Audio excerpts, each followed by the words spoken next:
Today on CNBC, we interview award-winning author and survivor of the Bolshevik Revolution, Ayn Rand.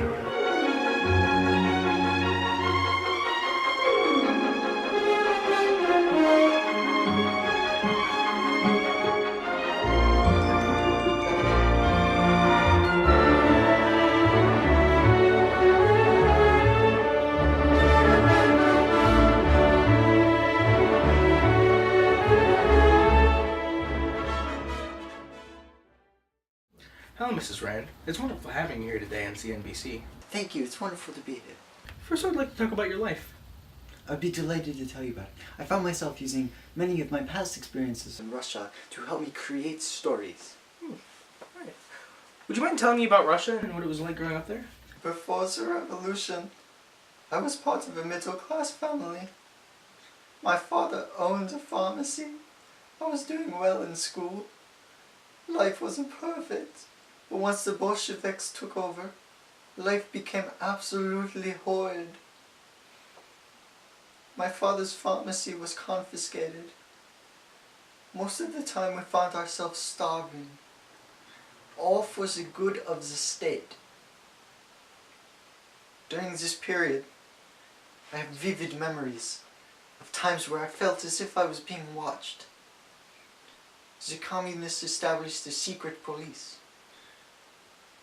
They called it the All-Russian Extraordinary Commission for Combating Counter-Revolution, Profiteering, and Corruption. Cheka for short. They practiced torture and kidnapping. You always had to be careful what you were saying, because you never knew when they were listening. My family eventually moved to Crimea in 1918 to escape the unrest within the new Soviet Union. Wow, that sounds horrible. Did you ever end up going back to Russia? Well, yes, in 1921, we returned to my hometown of St. Petersburg, which was renamed Petrograd by the Soviets because they thought it was too German sounding. But once we returned, I enrolled in Petrograd State University. What did you go after you graduated?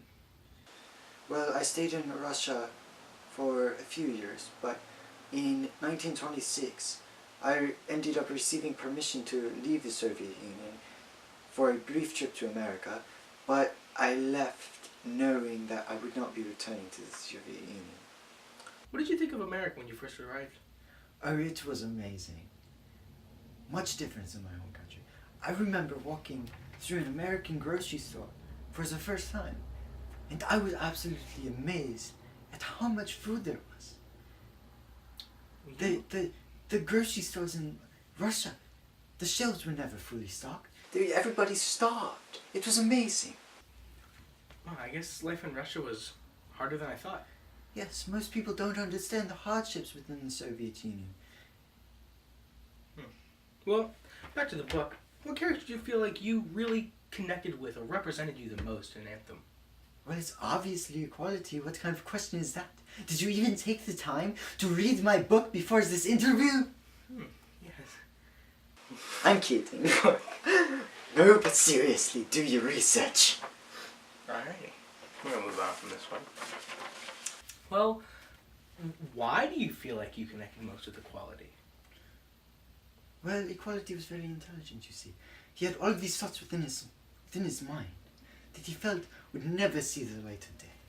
When equality began to learn and create, he just wanted to share it with the world. But alas, the world pushed him away. Well, he realized that he needed to get away before he could truly be free from the shackles of society. That's very insightful. I mean, I guess it is expected considering you wrote the book. What similarities do you feel like you have drawn between the society in Anthem and the state of Russia while you were there, while you were present? Well, the society in Anthem was based on socialist principles such as forced equality.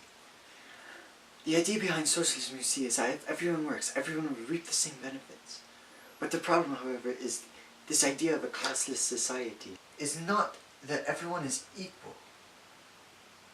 It's that everyone is equally poor.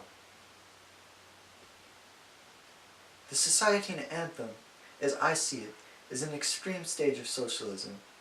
It is a socialism that has been allowed to go unchecked by the people. It is what the Soviet Union could have become if it had been allowed to continue. No socialist societies in history have reached the point that the Society Anthem has reached, because people eventually realize that socialism only works on paper. Well, it looks like that's all the time we have for today. Thank you for your time, Ian. Thank you for having me, dear.